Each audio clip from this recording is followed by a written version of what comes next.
नमस्कार दोस्तों, मैं हूं अर्पित और एक बार फिर से आपका स्वागत है। महाराष्ट्र विधानसभा चुनाव में 20 नवंबर को वोटिंग होनी है और आज मैं आपके लिए बिल्कुल सटीक सर्वे लेकर आया हूं महाराष्ट्र विधानसभा चुनाव का। तो आइए चलिए देखते हैं कि कौन बनेगा महाराष्ट्र का अगला मुख्यमंत्री। यहां पर आप देख सकते हैं कि महाराष्ट्र में कुल 288 सीटें हैं और बहुमत के लिए 145 सीटों की आवश्यकता है। यहां पर सीधा मुकाबला है महाविकास आघाड़ी और महायुति के बीच में। महाविकास आघाड़ी मतलब इंडिया गठबंधन की जो पार्टियां थीं और महायुति मतलब एनडीए गठबंधन की जो पार्टियां थीं। तो अब आप यहां पर देख सकते हैं, सबसे पहले ये एक आज तक का एक जो है इंफॉर्मेशन है। आप यहां देख सकते हैं कि कितने प्रतिशत लोगों ने कहा है कि वो वर्तमान सरकार से, शिंदे सरकार से नाखुश हैं। 51% और 41% लोग कह रहे हैं कि वो बिल्कुल खुश हैं, बदलाव की कोई जरूरत नहीं है। तो आपको एक मोटा मोटा अंदाजा यहां पर लग गया होगा। अब हम बात करते हैं कि कहां पर कौन सी पार्टी कितनी सीटें जीत रही है। ठीक, कौन से मुद्दे प्रभावी हैं यहां पर चुनाव में, यह भी देख लीजिए। तो मराठा आरक्षण 23% है, मोदी सरकार का प्रदर्शन 12% है, झुग्गियों का विकास 10%, सरकारी अस्पताल 8% और राज्य सरकार 7%। हालांकि ये सब थोड़े पहले की बात थी। अब हम डायरेक्ट बात करेंगे यहां पर कि किस पार्टी को कितनी सीटें मिलने जा रही हैं। तो अगर आप महाराष्ट्र का पूरा मैप देखें, नक्शा देखें, तो ये जो जिन हिस्सों में बटा है, इसके महत्वपूर्ण हिस्सों में से एक है विदर्भ। विदर्भ में कुल 62 सीटें हैं, 62 सीटें हैं, जिसमें से महायुति को 15 से 20 सीटों पर बढ़त है। यहां पर इतनी सीटें इसे मिल जाएंगी। 62 में से सिर्फ 15 से 20। तो आप देख सकते हैं महायुति मतलब आपको पता है कि एनडीए की पार्टी, यानी कि जो विद्रोही शिवसेना है, भारतीय जनता पार्टी है और शरद पवार के भतीजे अजीत पवार, ये सब लोगों को इनके गठबंधन को यहां पर 15 से 20 सीट मिलने जा रही है। वहीं विदर्भ में अगर महाविकास आघाड़ी की बात करें, यानी उद्धव ठाकरे वाली शिवसेना, कांग्रेस और एनसीपी शरद पवार गुट की बात करें, तो इसे यहां पर बहुत बड़ी बढ़त मिलने जा रही है। आप देख सकते हैं कि 62 में से 40 से 45 सीटें जो है यहां पर महाविकास आघाड़ी को मिलने जा रही हैं, जो कि एक बहुत बड़ी बढ़त है पहले ही फेज में। इसके बाद विदर्भ में अगर अन्य की बात करें तो अन्य को 1 से 5 सीट यहां पर मिल सकती है। खानदेश अगला हिस्सा है महाराष्ट्र का, जहां पर कुल 47 सीटें हैं और इन 47 में से महाविकास आघाड़ी के खाते में जा रही हैं 20 से 25 सीटें, यानी लगभग आधी सीटें जा रही हैं। तो यहां आप देख सकते हैं कि लगभग बराबरी का मुकाबला है। 20 से 25 सीटें ही यहां पर महायुति के पास भी जा रही हैं। तो शिंदे सरकार के लिए खानदेश एक तरीके से राहत भरा जो है हिस्सा है महाराष्ट्र का, कि यहां पर मुकाबला बराबरी का छूट रहा है। आगे देखते हैं, अगला है खानदेश में अदर्स को 1 से 2 अन्य पार्टियां जो ना तो महाविकास आघाड़ी में शामिल हैं और ना ही महायुति गठबंधन में शामिल हैं, उन्हें 1 से 2 सीट मिल जाएगी। ठाणे कोंकण में 39 सीट है और यहां पर महाविकास आघाड़ी थोड़ी पिछड़ती दिख रही है। 10 से 15 सीटें यहां पर महाविकास आघाड़ी के खाते में जा रही हैं। तो अब आप देखेंगे कि जो बढ़त हासिल थी यहां पर महाविकास आघाड़ी को, अब वो बैलेंस हो जाएगी। ठाणे कोंकण में 39 सीटों में 20 से 25 सीटें महायुति को मिल जाएंगी। तो 20 से 25 महायुति को और 10 से 15 महाविकास आघाड़ी को यहां पर मिल रही है।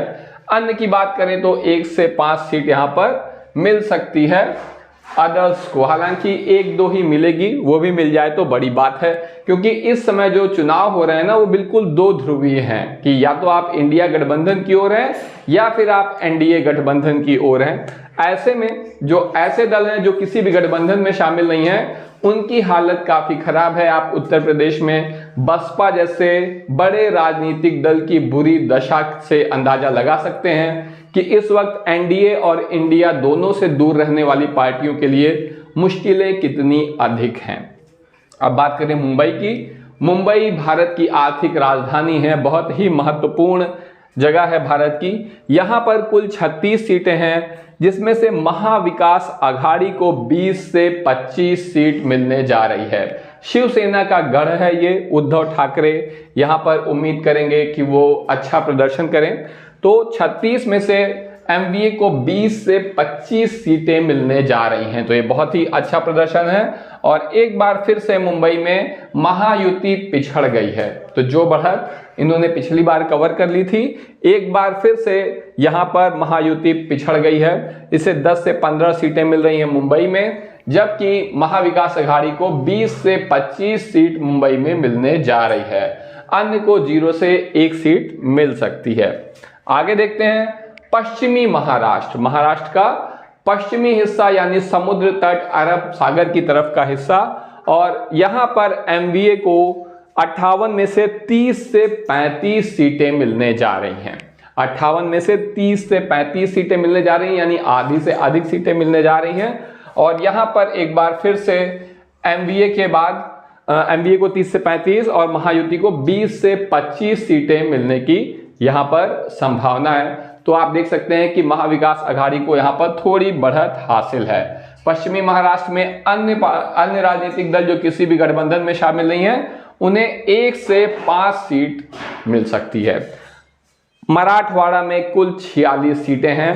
इन 46 में से एमवीए यानी कि महाविकास आघाड़ी को 25 से 30 सीट मिलती नजर आ रही है, तो वहीं पर महायुति के खाते में 15 से 20 सीट आ रही है।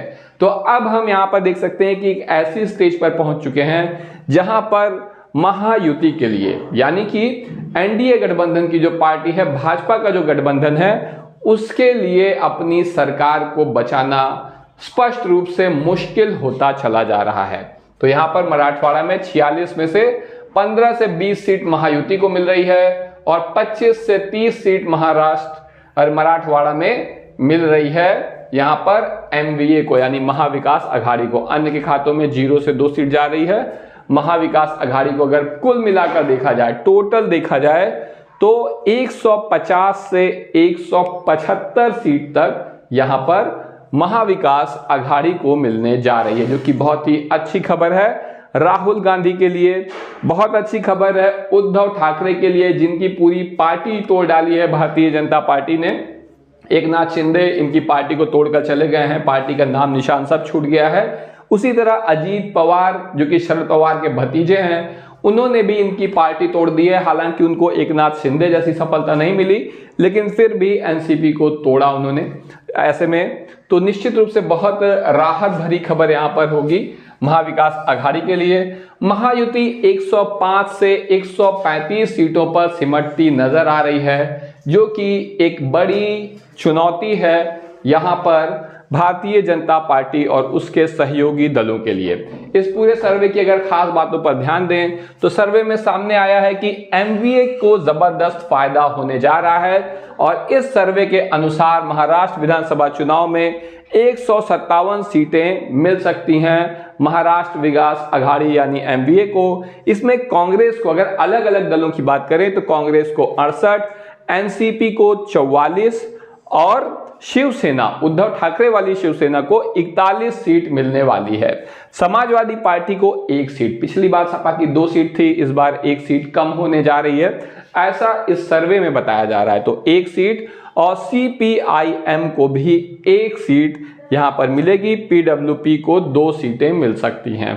इसी तरह महायुति में अगर बीजेपी के गठबंधन महायुति की बात करें तो इसमें जो है ऐसा बताया जा रहा है कि जनता जो है महायुति को कुर्सी से उतारने का मन बना चुकी है, और प्री पोल ये जो सर्वे है इसके अनुसार बीजेपी को 79 यानी कि 79 सीटें मिलेंगी, शिवसेना को 23 यानी कि 23 सीटें मिलेंगी, और एनसीपी को 14 सीट मिल जाएगी। माफ करिएगा, अजीत पवार शरद पवार के भतीजे हैं, वहां पर उन्हें 14 सीटें मिल सकती हैं।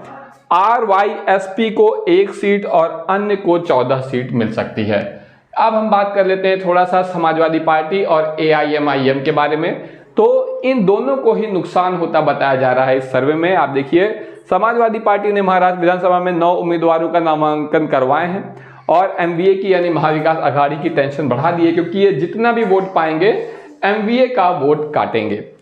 तो ऐसा इसलिए है क्योंकि उन्होंने जहां जहां उम्मीदवार उतारे हैं उसमें से ज्यादातर जो जगह हैं वहां पर मुस्लिम वोटर्स का प्रभाव है। और सपा ने 9 उम्मीदवारों को चुनाव मैदान में उतारा है, जिनमें से 7 मुस्लिम हैं। असदुद्दीन ओवैसी की पार्टी AIMIM ने महाराष्ट्र चुनाव में 14 उम्मीदवारों को टिकट दिया है। सर्वे में दोनों ही पार्टी एक सीट जीतती दिखाई दे रही है। तो दोस्तों, ये थी पूरी जो है महाविकास आघाड़ी और महायुति के बीच के मुकाबले का सार। आप बताइए, अगर आपको क्या लगता है कि इस चुनाव में कौन सी पार्टी और कौन से गठबंधन को कितनी सीट मिलेगी, और आप महाराष्ट्र के अगले मुख्यमंत्री के रूप में किसे देखना चाहते हैं? अभी के लिए बस इतना ही। धन्यवाद।